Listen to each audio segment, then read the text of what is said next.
दोस्तों मैं आवारा, मैं आपका स्वागत करता हूं मेरे अगले ब्लॉग में। तो अभी हम निकल पड़े कोटेश्वर से मातानु मठ की तरफ। पहले बहुत गर्मी होती थी गांव में, फिर चाचा जी से कह के हमने गांव में पंखे लगा दिए। अब तो ठंडी में भी ठंड लगती है। पूरे गांव मजे ले रहा है हवा की। यार सोलो ट्रिप करने का मजा ही कुछ और होता है। ना किसी के लिए रुकना है, ना किसी की इंतजार करना है। बस गाड़ी उठाओ और अपने अपने मूड में निकल पड़ो। कोटेश्वर से निकलने के बाद में 2-3 घंटे के ट्रैवलिंग के बाद में अभी हम पहुंच चुके हैं मातानु मठ। तो चलो करते हैं माता का दर्शन और उसके बाद में निकल जाएंगे आगे की जर्नी के लिए। कच्छ के इस छोटे से गांव में मठ में स्थित है माँ आशापुरा का पवित्र मंदिर। आशापुरा यानी वो देवी जो हर आशा को पूरा करती है। यह मंदिर सदियों पुराना है और कच्छ के राजवंश जडेजा राजपूतों की कुल देवी भी माने जाते हैं। जैसे ही आप मंदिर के प्रांगण में जाते हैं तो आपको एक बहुत बड़ा स्तंभ दिख जाएगा और स्तंभ के चारों ओर माताजी के अनेक रूपों में बहुत अच्छी सी नक्काशी की गई है, मूर्तियां हैं। और उसके बाद में आता है माँ आशापुरा का मंदिर का भव्य द्वार। फिलहाल अभी कोई महोत्सव नहीं है, इसलिए उन्होंने साइड से रास्ता बनाया है। तो चलो उसी तरफ से निकलते हैं।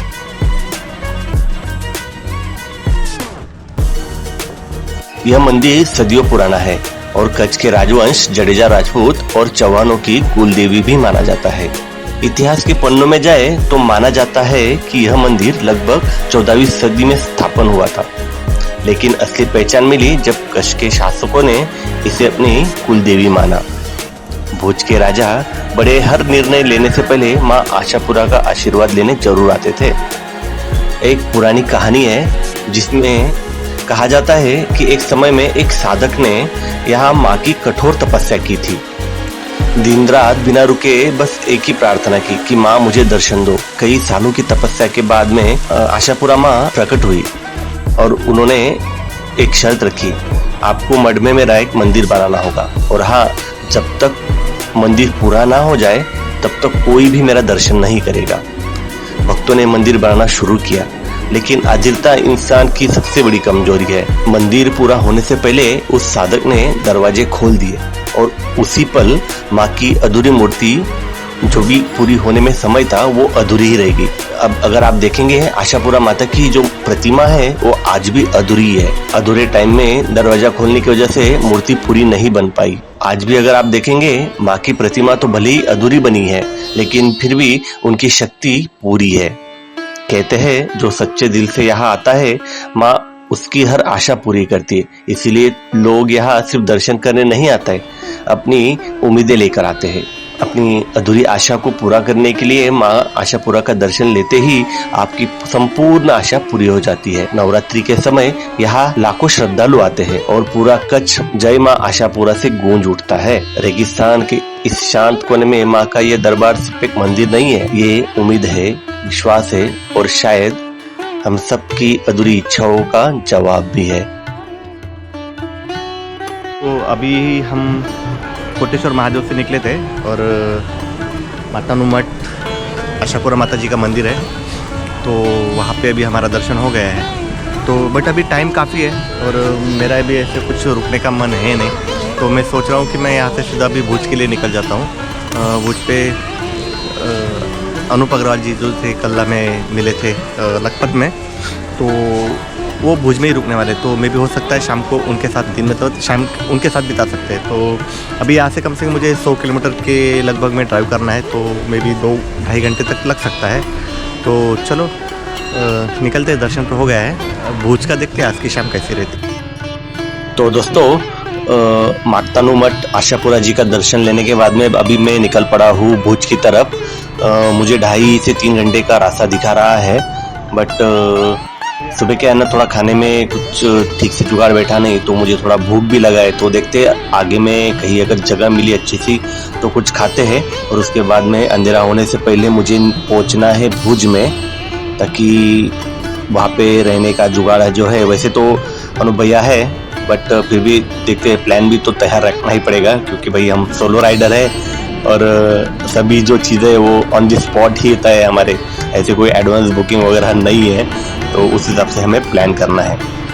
काफ़ी टाइम हो गया, हम बस गाड़ी भगाते जा रहे हैं, बट यहाँ पे थोड़ा सा सनसेट वाला जो पॉइंट है मुझे थोड़ा अच्छा लगा, तो मैं यहाँ पे रुक गया हूँ। तो यार रास्ते में कहीं जुगाड़ नहीं बैठा है खाने का, तो चलो देखते हैं।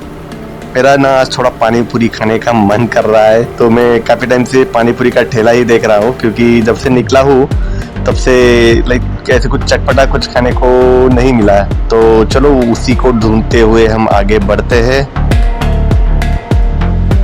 रास्ते में चलते हुए बहुत सारे अलग अलग नज़ारे मिल रहे हैं। कभी कभी हरियाली आ जाती है, तो कभी कभी वीरान सा रेगिस्तान, और बीच बीच में ये बड़े बड़े जो पंखे लगा के रखे हैं, सॉरी पवन चक्की जो है, विंड टर्बाइन जिससे बिजली बनती है। हवा तो नहीं लगती, बट देखने के लिए काफ़ी अच्छा लग रहा है। तो बस उसी का मज़ा लेते हुए मैं बढ़ रहा हूँ भुज की तरफ। तो देखते हैं आगे अगर कुछ मिलता है खाने के लिए तो लेते हैं उस भोजन का मज़ा। तब तक बने रहिए।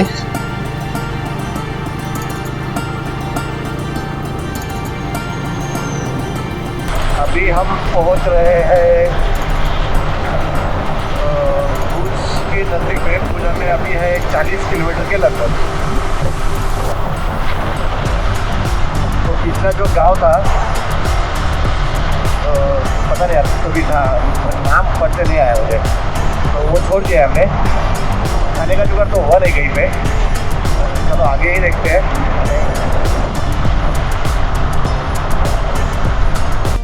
रुकना है, ओके। सॉरी, मुझे लगा मेरा हैंड ग्लव्स गिर गए, तो रुकते यहाँ पे यार। वो काफ़ी टाइम से कुछ खाया नहीं है, तो हम पानी पूरी का स्वाद लेते हैं और उसके बाद में फिर निकलते हैं आगे। मुझे लगा था मैं 2-3 घंटे के अंदर में पहुंच जाऊंगा, बट यार रास्ता इतना ख़राब है, और पिछले 5-6 दिन से जो चिकने रास्ते की आदत पड़ चुकी है। तो मातानु मठ से लेके भुज तक का जो बीच बीच में बहुत सारा पैच वर्क है, तो ऑब्वियसली आने में बहुत दिक्कत हुई।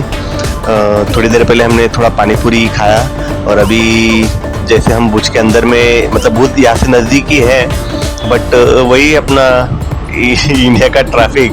आप किसी भी देश में जाओ, जैसे आप बड़ी सिटी के अंदर आसपास जाएंगे तो आपको ट्रैफिक पूरा बेहाल करके रख देगी।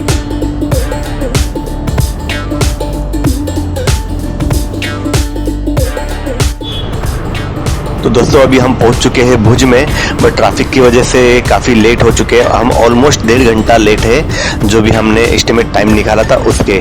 तो अनूप भाई ने लोकेशन डाला हुआ है, तो हम जा रहे हैं उसी लोकेशन की तरफ।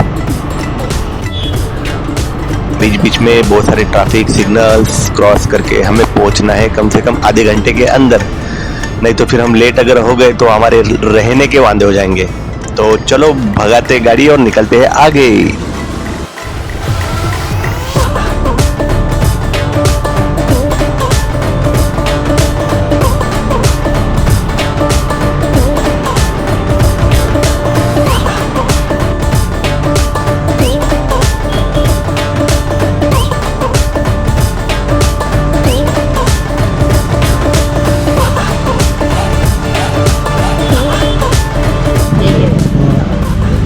ट्यूब है, ट्यूब दुखता है ना पिछवाड़ा। आपका नाम क्या है? हाँ, नाम मेरा, मैं आवारा। आवारा। और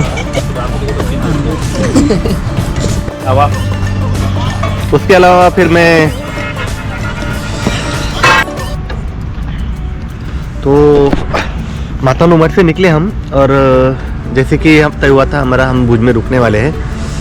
तो अभी 10 मिनट हुआ मैं यहाँ पे आया हूँ। तो अभी हमारा प्लानिंग चल रहा है कि हम खाना वगैरह बनाएंगे गाड़ी में ही। जो कल बात हुई थी, हम एक नए दोस्त से मिले जिन्होंने पूरा अपनी गाड़ी को एक घर में तब्दील कर दिया है।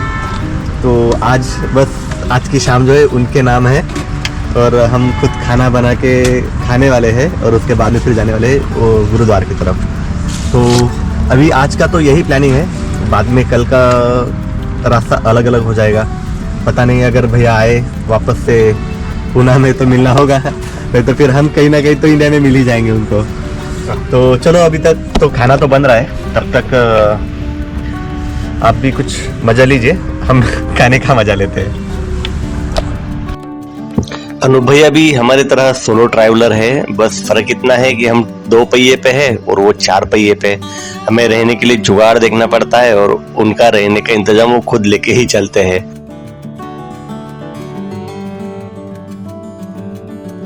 खाना खाने के बाद में अभी हम निकल पड़े हैं भुज के गुरुद्वारा में, जहाँ पे हमने फोन करके पहले ही बोल दिया है कि आज की रात हम भुज के गुरुद्वारा में ही रुकने वाले हैं। तो चलो उसी तरफ निकलते हैं और आज के दिन को करते हैं एंड।